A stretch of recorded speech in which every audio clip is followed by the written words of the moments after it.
Let's assume I have dinner at a nice restaurant such as yours. You have a bad experience, poor waiter, overcooked, undercooked food. How should I, as a diner, approach the situation, and what should we expect as a remedy? That's a great question. Just tell somebody. I mean, if you in a well-run restaurant, it should be obvious who's in charge. Okay, so you should walk in. If you can't really spot a front of the house manager, right, then you're going to be in trouble.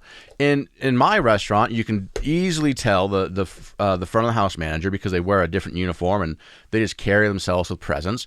And also, too, we have an open kitchen that you can literally walk up to where I'm standing or where one of my chefs is standing on any given night, and you can say, "Hey, chef, let me tell you something, right? Like the experience wasn't so good, right?" And also, too, in a higher end restaurant, it's not always possible, but the chef should be working the dining room to a certain extent. Okay, a lot of times I end up in the kitchen because I'm busy, right?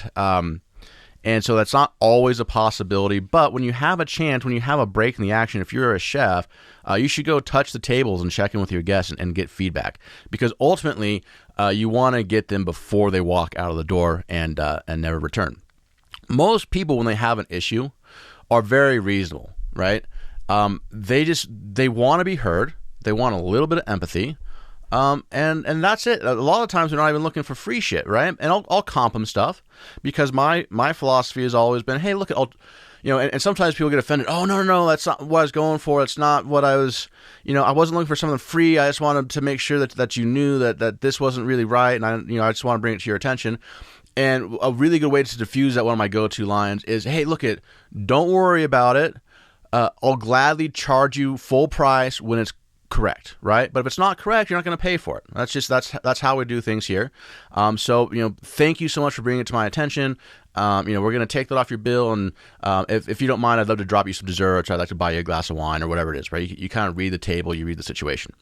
So if you're in a truly upscale restaurant or environment, and you raise your hand and say, hey, to the floor manager, to the chef, hey, this didn't really seem right, then they should fix it. And your expectation of them fixing it, at the very least, should be an apology. But if you don't like something, they should take it off the bill. Now, also, too, people are just uncomfortable sometimes complaining in a restaurant.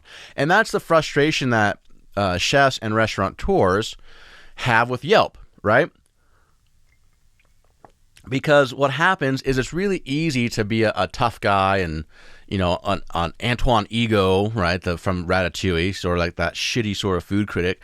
It's really easy to be that tough guy behind the computer screen when you're not looking somebody in the eye and typing out this really shitty negative review, right? But at the end of the day, we're human beings that put our heart and soul into this stuff, right? Like it's not easy. And all that we normally want you to do is just give us a chance to make it right. Now, if you bring it to their attention and they don't make it right, okay, then by all means, go and roast them on social media, go and post a bad Yelp review.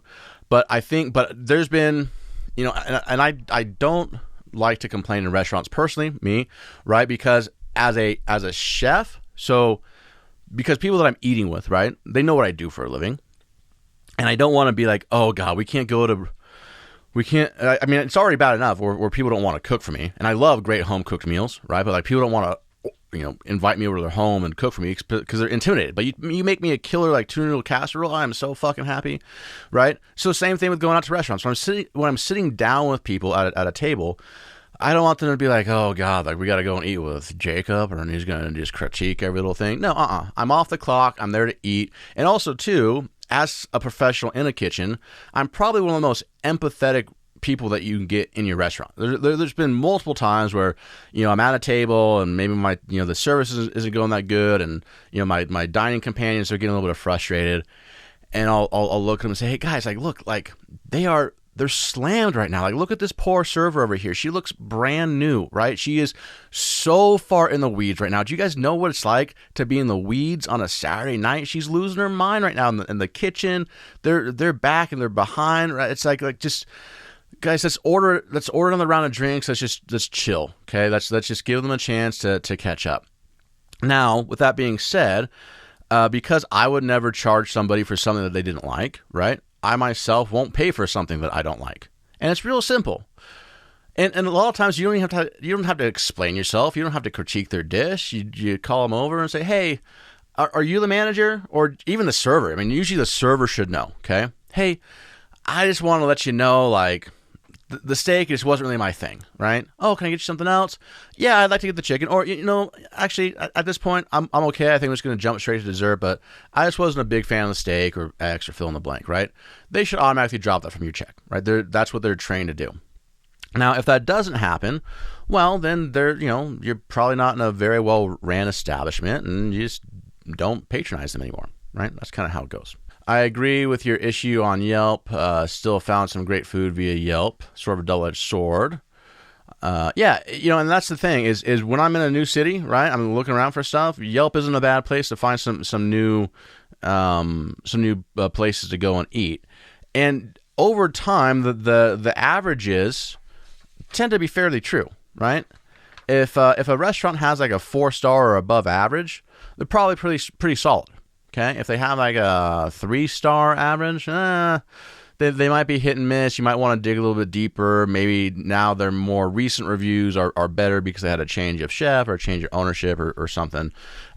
It's more just the frustration of it's really easy to tear something down. It's really hard to build something. And when you're building something, when you're cooking something, you're putting your heart and soul into it. And it's incredibly difficult not to take that personally. Over years, with lots and lots of practice, I have learned not to take it personally because it just is what it is. You look for, sometimes people just have a bone to pick with you. Sometimes people want to pretend like they're the next up-and-coming food critic. And it's way easier to be funny and compelling when you're negative, right? It's a lot harder to do compelling content that's positive. People just it's just easier, right? Just think about that for a second. It's a lot easier to do compelling and funny, and people love to read a story about a good shit show.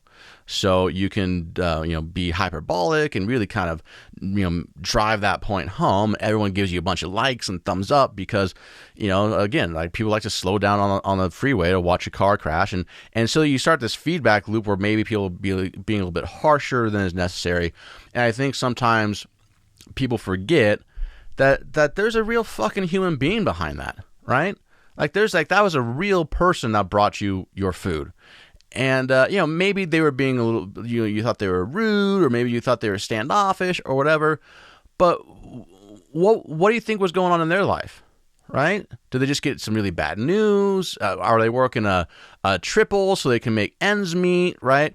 Do they hate wearing a mask for 8 hours a day, and it's hard to smile through the mask, and there's all sorts. So a little bit of empathy in everything goes a long way, right? Not just the food business. I think people in general could be a little bit more empathetic and understanding of one another. Okay.